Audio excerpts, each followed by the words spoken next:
Hello everybody, it's good to be back. But this is a serious thing I'm going to talk about now, okay? So this might freak some of you out, but I'm going to tell you something that happened to me that is absolutely disturbing. You like this? Okay, this is weird shit. When I was about 18, I was a friend of mine called Jerry. The two of us wanted to get a car. This is back in the 80s. We bought a Ford Cortina that was like years old. And we got it for like £50, and the thing was on its last leg, so we decided to drive it around Ireland. You know, like just drive it till it was dead. Just as, you know, we'd never been anywhere. So we start driving this thing around, and it's mad looking back on it now. But we got to this place in the middle of the country, because where you took me today reminded me of it. It was like hills, moors, land in the middle of nowhere, right? And there was hedgerows on either side with like a stone wall. And the car died in the middle of nowhere, in the middle of winter, on the top of a hill. And the two of us were sitting there, and we got outside the car. We looked up, we pulled open the front, the bonnet, looked at the engine, and couldn't figure out what was going on. And suddenly there was a rustling in the bushes beside us. And we heard, check the spark plugs. Check the fucking spark plugs. Like really, like angry, like get the hell out of here kind of voice, right? Check him now. And so we just looked at each other and saw nobody, right?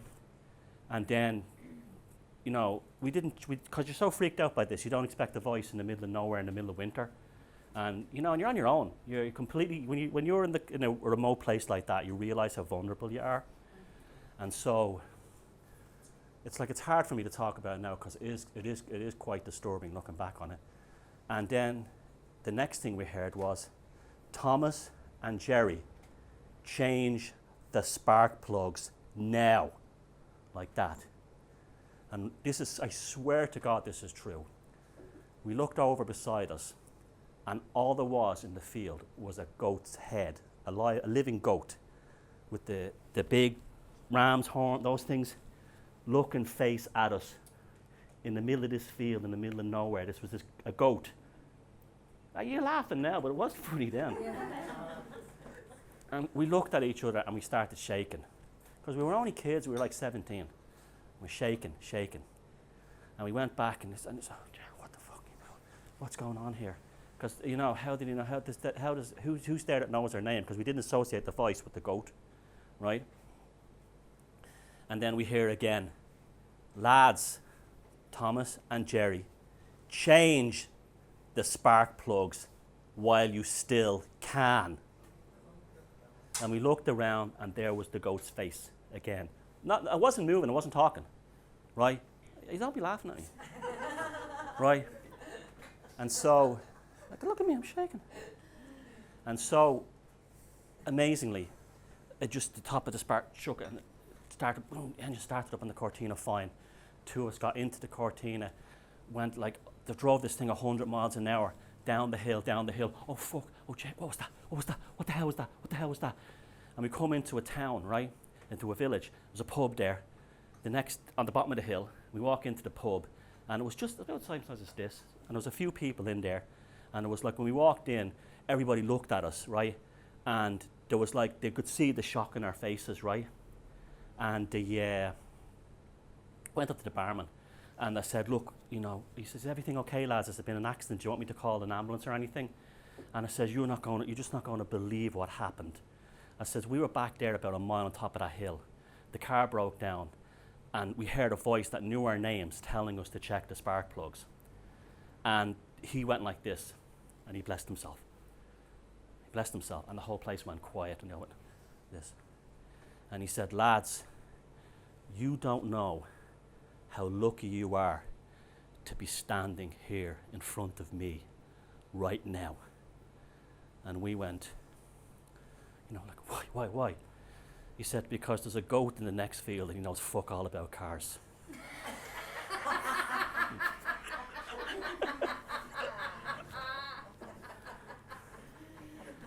And you see, that's what this talk is about tonight. I was looking around to say he was saying there's a punchline coming, and I was looking around, he was going. And what that's all about, that joke is, and it's a good one, but it shows how you have to put the brakes on in your head when you're hearing stuff, and you have to constantly, think about it. Am I being lied to? Am I being wound up here? Is what this person is saying?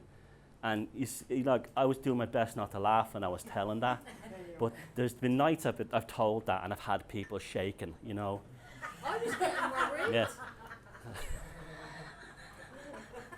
And because they were shaking because they were believing it, they believe it.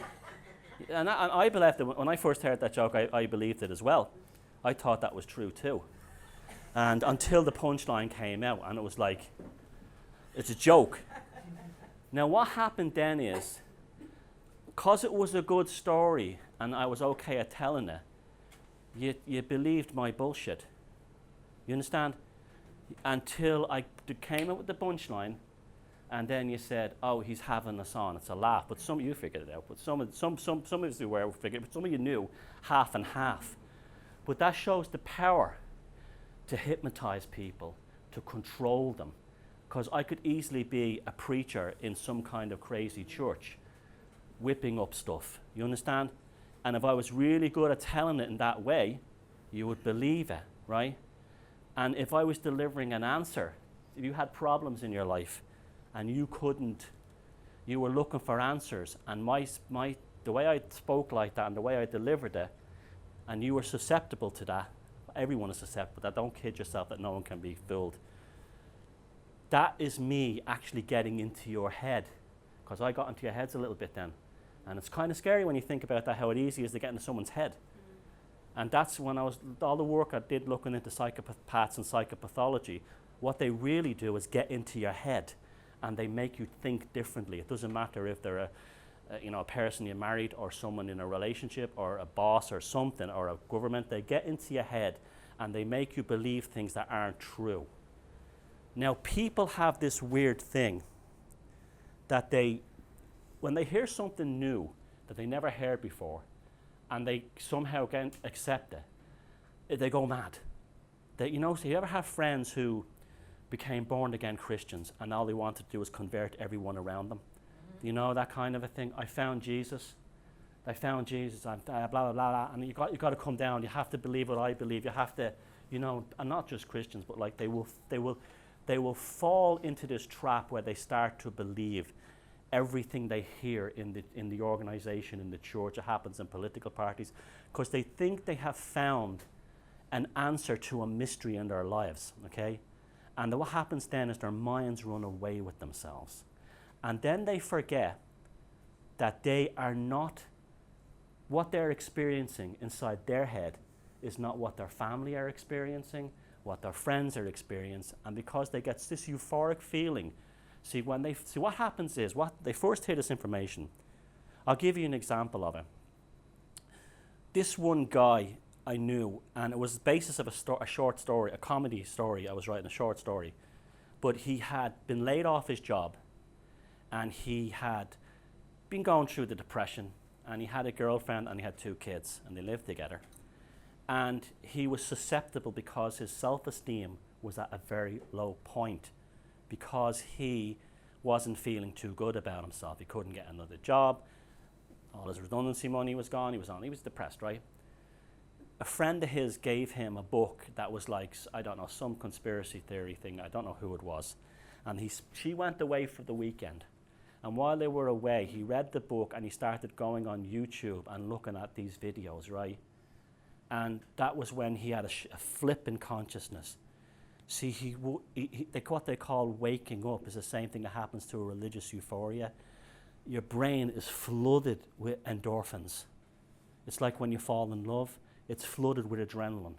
You have fears, and the stress hormones like norepinephrine in your lower brainstem, they're calmed, because that would be like a kettle boiling in your brain, and then you want relief from that. And no matter how stupid it is that the world is run by lizards or whatever, you might actually start to believe it.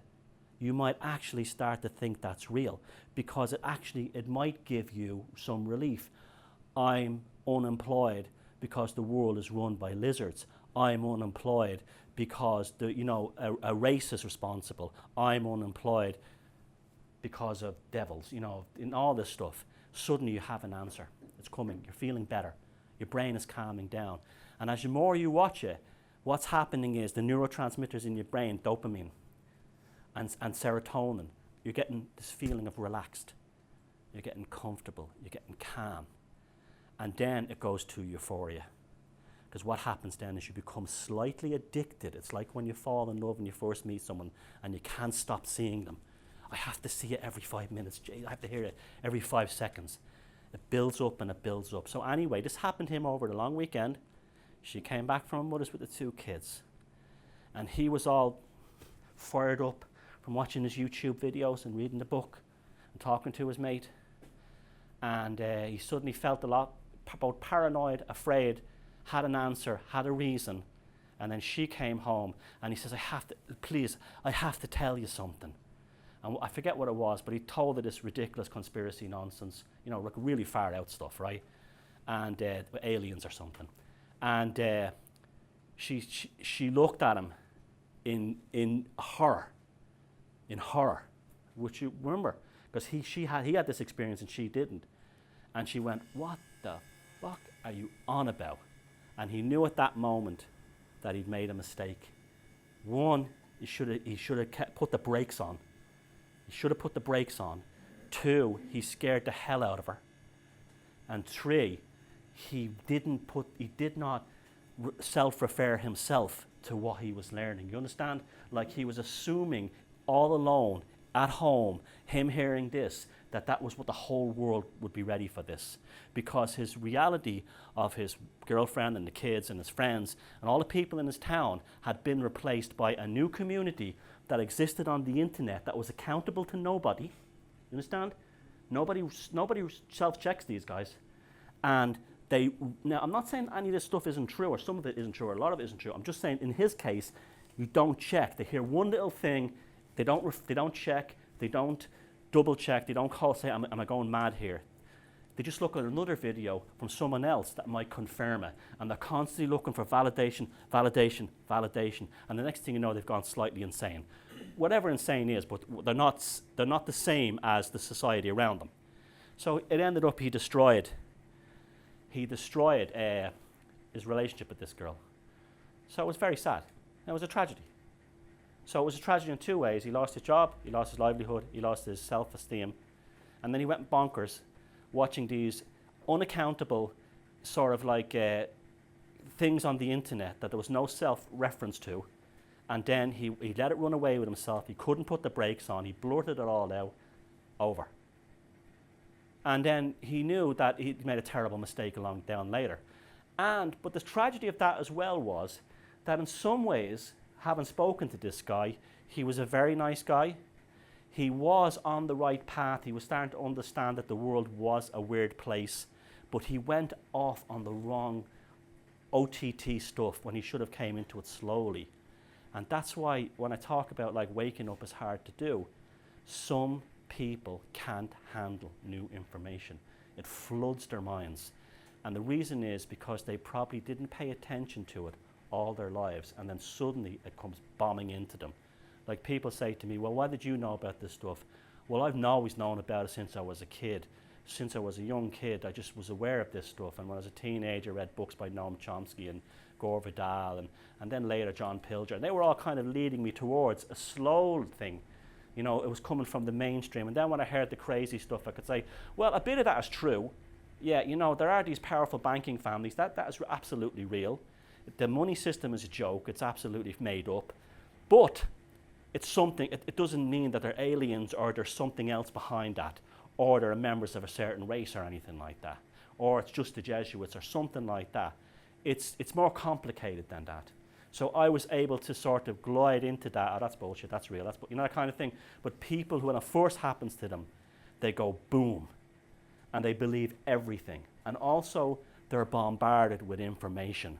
They're bombarded with streams and streams of information, and they don't have this sort of ability to cognitively filter out what might be rubbish, and it all comes in like this. I've met these guys at events, and they've just like gone onto the internet and they're looking at the YouTube stuff, and it's pouring into their heads, and they're believing everything, and because they're desperate to look for answers. You understand? That's all, we're all like that. No one doesn't mean something's something wrong with them. We're all like this. We're all looking for answers to problems in our lives, and the sort of chemical changes that someone like who's been interested in the kind of non-mainstream stuff all their lives it generally doesn't happen to artists and musicians. It generally happens to people who may have just had a regular job, didn't really think about much, watched Coronation Street, and then they're the ones who blow up, or that kind of a thing, because it just suddenly hits them at once and they can't handle it. And there's literally, there's chemical changes in that brain. Their neurology actually changes. They're actually firing synapses and neural partitions in their brain that may have been switched off. You see, the brain has a gearbox in it called the limbic region. And it's usually done according to emotions. Like, for instance, the limbic region and the limbic and the amygdala are like a gearbox in the brain. And they stop us from doing stupid things.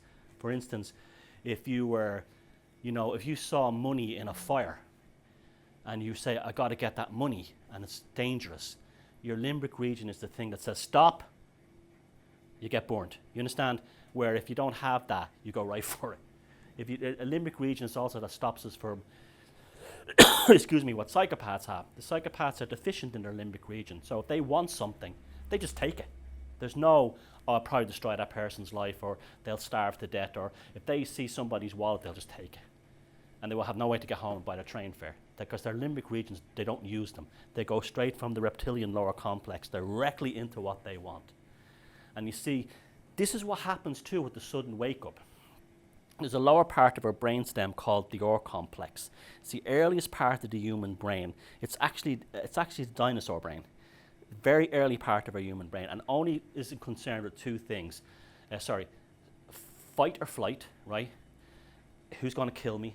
How can I survive? And sexual reproduction. So it's very basic. It's an animal brain. It's very, very simple. But that is also full of a thing called norepinephrine, which is a stress hormone that floods the lower brain here when they're in states of hypervigilance. And that's why when you meet these people who are suddenly born again Christians or have suddenly woken up or something, they're like this. Their eyes are bugging, and you say, like, or stop it, And you say, well, why are you staring like that? And that's because it floods around, because the optic nerves come around from the eyeballs, and they come and they end. This was in the Journal of Optometry, and they end up at the back of the brain, and that's exactly where all the norepinephrine is flooding. So it hyperactivates the optic nerves. So they're like, when they say wild-eyed, preacher, that's where that comes from. There's an actual neurological reason for that. They're actually going wild, with that part of their brain. So, and that's because they're in a state of hypervigilance and they're susceptible to everything. And when they get good information that they think is easing that, the frontal part of the brain floods with dopamine, neurotransmitter, which is a hormone, and serotonin, a melatonin, and it calms them, it relaxes them. So it's like, and while that's happening, they cannot think straight. They just cannot think straight, And that's why we laugh at them when we meet them. Like, there was a neighbour of mine who became a born-again Christian, and I couldn't stop laughing when he came over. He was like holding the Bible up, and this is a guy, right, who I'd actually seen him falling out of pubs at 4 o'clock in the morning for most of his life, and suddenly he's walking around with a huge Bible in his hand, and he's going, according to Leviticus. And it's so fake, it's so fake. It's so fake. And why this is so bad for so many people is because it hurts on both sides. When someone has a spiritual awakening, which is often a good thing, there's a change in their life happening. It's almost like a kind of a consciousness menopause or something. Or, an experience, a life-changing experience, what Anton Maslow, who was a psychologist, called the peak moment, where the world suddenly becomes clear. You're out in the woods someday, and suddenly you realize there's a meaning for everything. There's a grand picture, and I'm part of it. And it usually happens under the most mundane situations. Maslow, in his book, talks about a woman who was just washing her dishes one day, And she had this incredible spiritual experience just seeing her child in the garden. And suddenly just realized that that's my child, my DNA comes from me through my grandparents, and I'm part of a chain that goes through history, and I created that with my husband. And she had this enormous spiritual experience. And that's what the peak moment was. But some people do not get that until it's artificially delivered to them through a guru, a cult, a preacher, something like that, that will actually trigger it, and it's usually an explosion. Now, how this gets bad is, if you wake up, if you lived on a desert island, it wouldn't be a problem. But you have to live in the real world, and you come home to your wife or your husband or your friends, and you tell them this. There's 3 reactions, right? There's fear, because they think you're going nuts.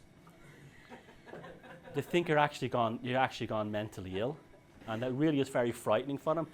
Could you imagine if you were a woman and you weren't working, you were raising 3 kids, and your husband comes home and tells you this stuff? Think about that. Who's going to take care of my kids?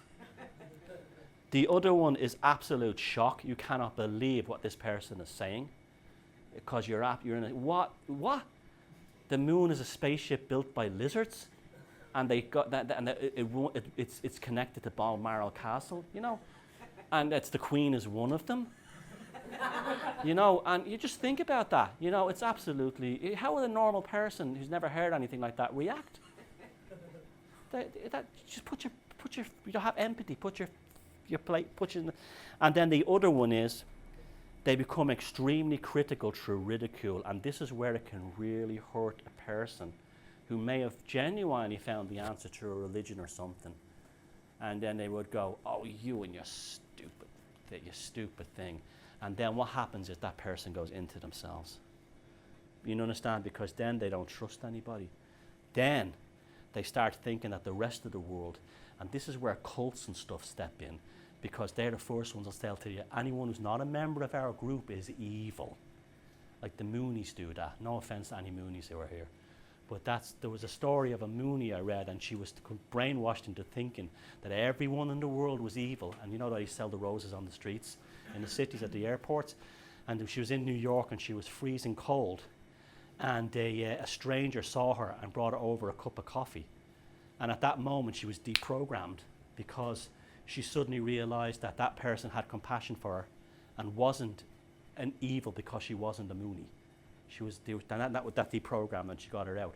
But usually a lot of these groups depend on you and your friends to ridicule you, so you withdraw into their system. It's a trap you kind of played into, and it's very dark in some people. And that's why you have this us or them mentality that's always put around there. So what happens is, suppose you discover something like, I don't know, something to do with the conspiracy thing, like the vaccines, or they don't work, or something like that, or they kill kids, or something like that, or they make you sterilized. And you tell that to a normal person who spent their whole life believing everything, working in the system, questioning nothing, and they're told that, and the first thing they'll do is they'll laugh at you, say you're an idiot, you're mental, and you're stupid. And then they might pick out something like, okay, tell me how, they don't work. Explain to me how they don't work. And then the person will say, well, I saw a YouTube video about it, and there was another blog post about it, and it was talking about this guy and who is he? And well, his name was Professor something, and where was he from? Okay, and then what they'll do is they'll grind you down, that you'll suddenly look like a fool. And very quickly, because remember, you're coming in with something that's unusual against an enormous body of literature, scientific things, that's vast, accepted. And you think you can take that all on because you saw a 10-minute YouTube video. And then you are ridiculed. Then you're ridiculed. And when